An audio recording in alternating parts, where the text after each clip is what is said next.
rapidement prêcher sur le thème, c'est bâtir un foyer durable. Dis à quelqu'un bâtir un foyer durable. On va lire juste quelques portions des Écritures. Genèse chapitre 1, le verset 26 à 28. Et vous pouvez noter, c'est Genèse chapitre 2, le verset 21 à 24. Genèse 1, 26 à 28, il dit, puis Dieu dit, faisons l'homme à notre image, selon notre ressemblance, et qu'il domine sur les poissons de la mer, sur les oiseaux du ciel, sur le bétail, sur toute la terre, et sur toutes les reptiles qui rampent sur la terre. Dieu créa l'homme à son image, et il créa l'homme, et il créa à l'image de Dieu. Il créa l'homme et la femme. Dieu les bénit, et Dieu les dit, soyez féconds, multipliez, remplissez la terre, assujettissez et dominez sur tous les poissons de la mer, sur les oiseaux du ciel et sur tous les animaux qui se meurent sur la terre. Que l'Éternel bénisse sa parole. Alors, bien-aimé, bâtir un foyer durable. Très important de comprendre, il y a beaucoup de foyers qui sont bâtis, mais qui ne sont pas durables. Un foyer durable, il y a des principes, il y a des lois que nous devons suivre. Et il est important de comprendre que le mariage est une institution divine. Quand qui a été célébré, c'était Dieu lui-même qui l'a signé. L'une des choses qui fait que beaucoup de mariages ne durent pas, les gens se marient sans Dieu. Et sans Dieu, ne restera jamais debout. Le fondateur du mariage, c'était Dieu lui-même en personne. Le mariage, c'est lui-même qui est resté debout pour célébrer. Si Dieu créa l'homme à son image, il y a à l'image de Dieu, l'homme et la femme. Il est béni. Dieu les dit, multipliez, remplissez.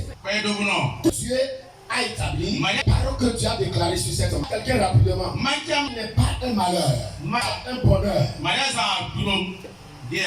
Parce que beaucoup de gens disent aujourd'hui, cet homme à cette face, j'aimerais te dire, bien-aimé, va aller revoir la fondation de ton mariage. Parce que moi, personnellement, ce qui a changé ma vie, c'est à partir du mariage. J'étais à zéro. J'étais oublié. J'étais abandonné. J'étais critiqué. Parce que quand les gens me regardent, il n'y a plus d'espoir. Mais le jour où mon mariage a été célébré, ceux qui me critiquaient ont béni mon mariage. La manière dont tu as fait, parce que la Bible dit, celui qui trouve une femme a trouvé le bonheur.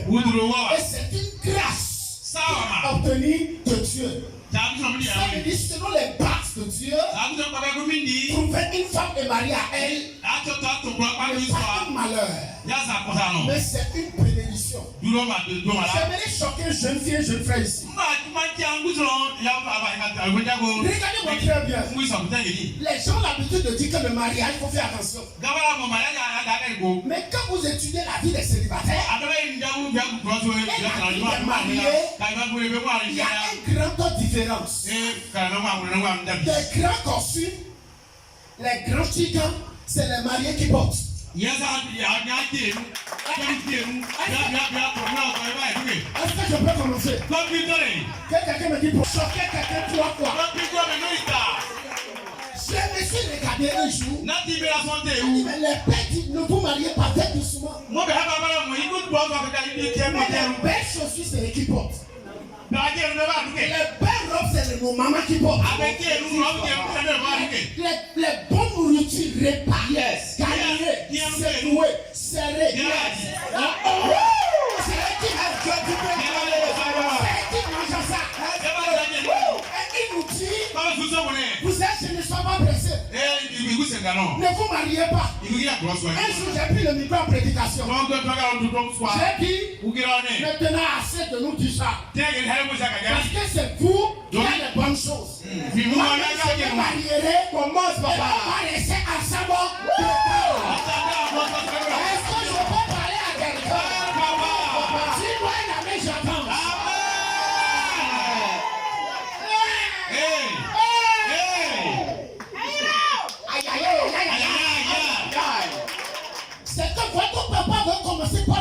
bonne chose.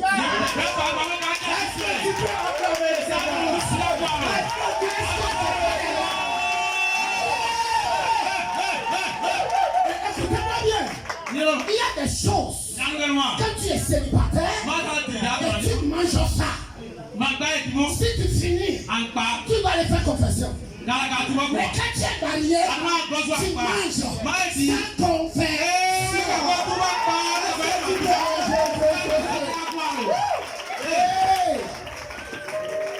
les célibataires, allez vous marier. Tu porteras les cantiques, les versants, c'est que 100 ans, et ma cache. Dans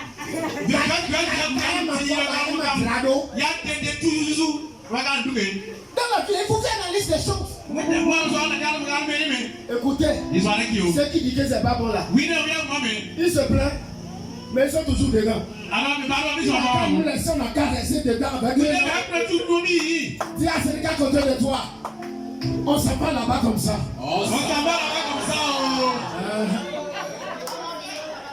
Je peux avancer. Oui, avance, papa. Si mon ami, je commence. Amen.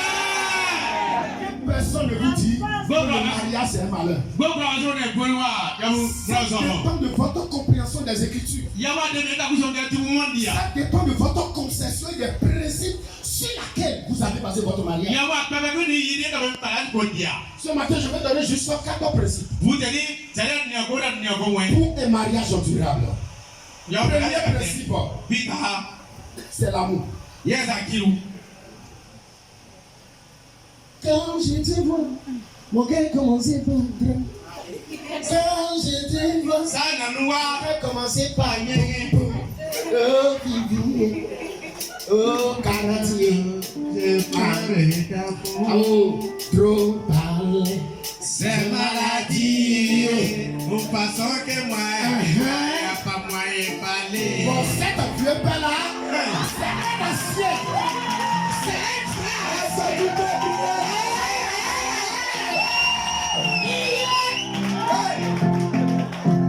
Le mariage sans l'amour, c'est la confusion. Le mariage sans la vérité, c'est la frustration. N'accepte jamais quelqu'un par pitié. Le point de départ, c'est l'amour. Jean 3, verset 16. Dieu a aimé le monde. Il a donné son fils. Afin que quiconque croit en lui ait la vie éternelle. Dieu aime le monde et il a donné son fils. Quand on aime quelqu'un, on donne tout ce qu'on a pour que la personne soit aimée. L'amour, c'est accepter les uns et les autres. C'est accepter la personne avec son défaut. Un homme sans défaut. Homme de Dieu, elle n'est pas sans défaut. Il n'est pas sans défaut. Si vous voulez rester toujours, vous devez vous accepter.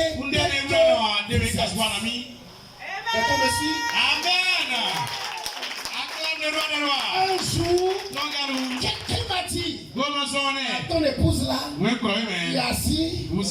J'ai dit, maman, à partir d'aujourd'hui, notre amitié est brisée. Je ne deviendrai plus ça. Tu peux parler de tout le monde, mais tu ne parleras pas de mon épouse. Parce que tu ne sais pas comment je me suis marié. Il y a non. Chacun a son problème chez soi. Quand quelqu'un ne vient pas pour vous dire, tout le monde a son problème.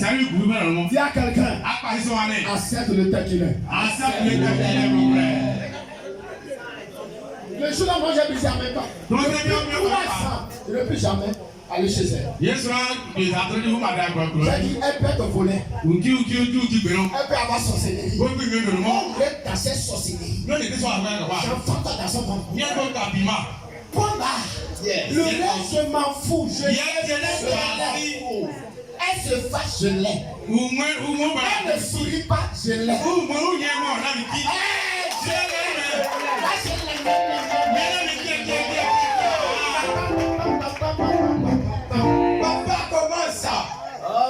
lieux dont les gens sont bizarres un peu. Il y a trop de gens ici. Il y a trop de jaloux ici. Donnez-vous pas la main. Parce que dans ce monde, il n'y a pas un coupon parfait. Il y aura des vents, il y aura des tribulations. Mais la Bible dit, celui qui bâtit sa maison sur le roc, le vent va arriver, les tempêtes, les torrents, mais cette maison restera debout. Si Dieu n'avait pas aimé le monde, avec tout ce que nous faisons tous les jours, qui se tiendra à sa présence? Personne. Pourquoi nous aiguillons de problèmes? On ne veut pas accepter nos leaders tel qu'il est. On pense que les leaders sont sans défaut. Dans la Coran, on ne veut pas s'accepter tel que nous sommes. Bien-aimés, vous devez apprendre à accepter l'homme, la femme que Dieu envoie vers vous dès qu'il est. C'est ainsi que vous resterez pour toute la vie. Écoutez, on brise le fiançage, mais le mariage. Si tu veux le briser, tout cela que tu as invité le jour-là, qu'aucun d'eux ne manque. Il y aura quelqu'un qui est déjà allé en Europe. Dis à quelqu'un. Accepte-moi, non? Accepte-moi, mon frère. Caro. Je vais appeler votre père avec le nom chouchou avec laquelle moi je l'appelle en tant qu'un ami. Bibi. Accepte-le, accepte-la telle qu'elle est. Caro. Accepte l'homme de Dieu tel qu'il est. Il n'y a pas un homme sans défaut. Mais l'amour, la Bible dit l'amour coupe multitude du péché. Dans le livre de Corinthiens chapitre 13, il dit l'amour est patient. L'amour est plein de bonté. L'amour est fidèle. L'amour pardonne tout. L'amour donne tout. Quand il y a l'amour, quel que soit le vent, on reste. Deuxième principe, c'est le pardon. Le pardon. Que quelqu'un me dit pardon. Pourquoi beaucoup de coups sont brisés? Parce que les gens ne sont pas prêts à se pardonner les uns et les autres.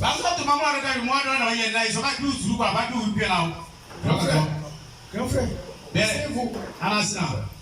Quand je suis effrayé, je me suis dit, ou bien ça me reste 5 minutes. Quand tu as ce moins, mon cœur est un peu abaissé. Quand je le vois comme ça, je suis effrayé. Dis-moi avec je commence. Pardonner les offenses des autres. Et si quelqu'un ne pardonne pas, le Père Céleste ne lui pardonnera pas lui-même. Dans Matthieu chapitre 18, verset 21 à 22, vous n'êtes pas avec moi, grand frère? Les titres, quand on va lire tout ça, on n'en finira pas.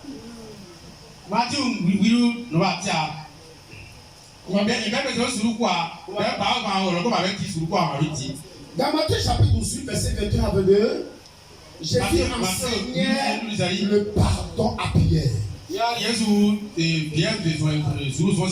il dit, nous devons pardonner combien? 70 fois par jour. Mais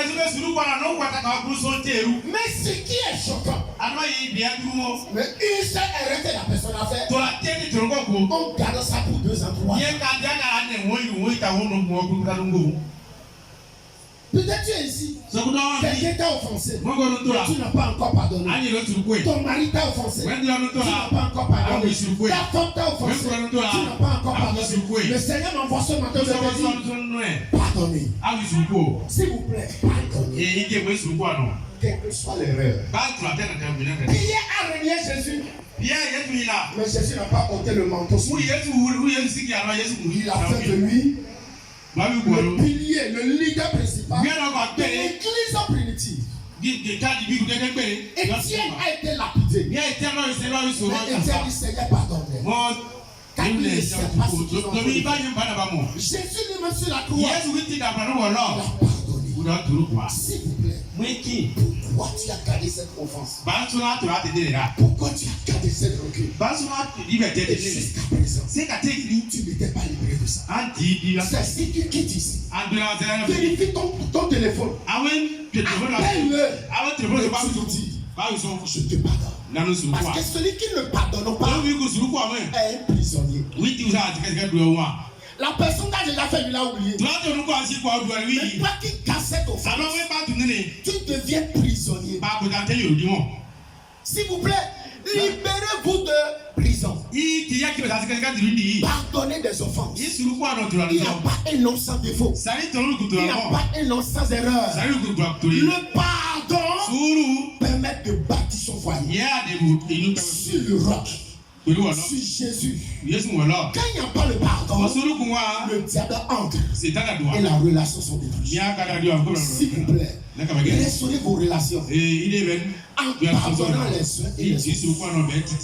Est-ce que je parle à quelqu'un? Troisième point durable, la communication. La communication.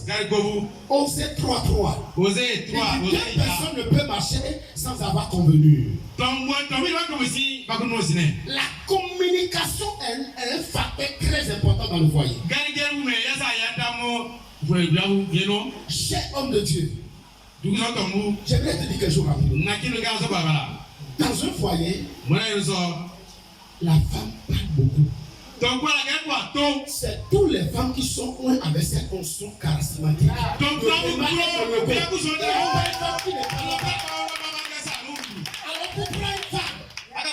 Tu dois comprendre qu'elle est créée et établie.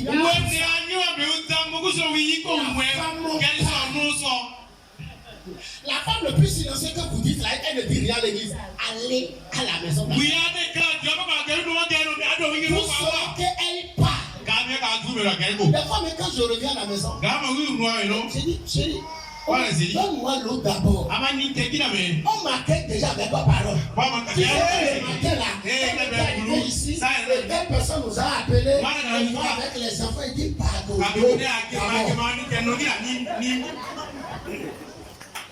La femme jamais dit qu'elle parle trop. Non, c'est pas elle. Nos chères mamans. La manière de nos chères mamans là. La manière de les jolies. C'est ainsi. Elles sont belles en parole.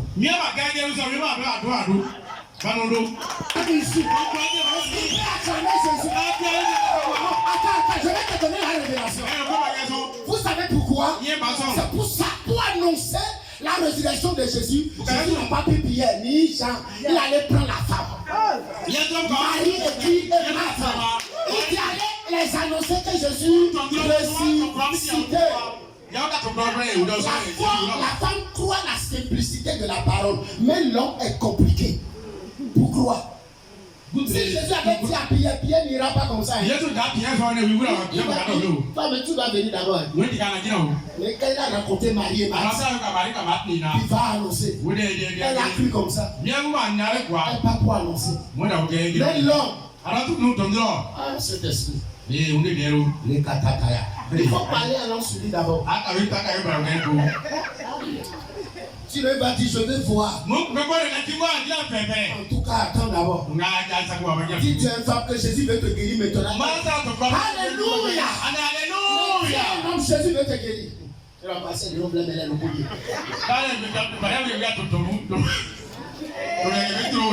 la honte de Dieu. J'aimerais que tu comprennes ça. C'est pas elle seule qui veut venir faire ça. Dieu les a donné cette grâce. C'est une grâce et une faveur de parler. Parce que quand on ne parle pas, les sons ne passent pas. Là, pour bâtir le foyer, il faut apprendre à l'écouter. Quelque soit manière dont elle est longue. Surtout tu voyages, tu fais une semaine, tu reviens. Sois sûr que tout ce qui s'est passé le mercredi, le samedi, jusqu'à ton retour, tu dois t'asseoir tranquillement. Écoutez tout d'abord, même avant de prendre ta douche. Sinon, elle va s'effacer. C'est des choses que beaucoup d'hommes ne connaissent pas. Non, la femme veut quelqu'un qui va l'écouter. Quelqu'un qui s'intéresse à elle. Quelqu'un qui est disposé. Qui reste là. Il écoute. Si tu n'as pas semé, c'est pour ça que nos sons n'ont pas bien monté. Si tu avais fait ça, j'aurais monté à une nouvelle dimension. Yes, vérité. Avancez. Vous m'écoutez? La communication. La femme aime des détails. Donc voilà, On me regarde, la femme appelle, la première des choses qu'elle demande, tu es où? Chère maman, j'ai menti. Deuxième question, tu es avec qui? Troisième question, tu fais quoi? À chaque fois qu'elle appelle, veillez à cela, à répondre à ces trois questions. Faut pas dire que faut pas poser. Non, elle va poser ça. Elle est pour toi. Tu es avec qui? Et tu fais quoi? Réponds à ces trois questions.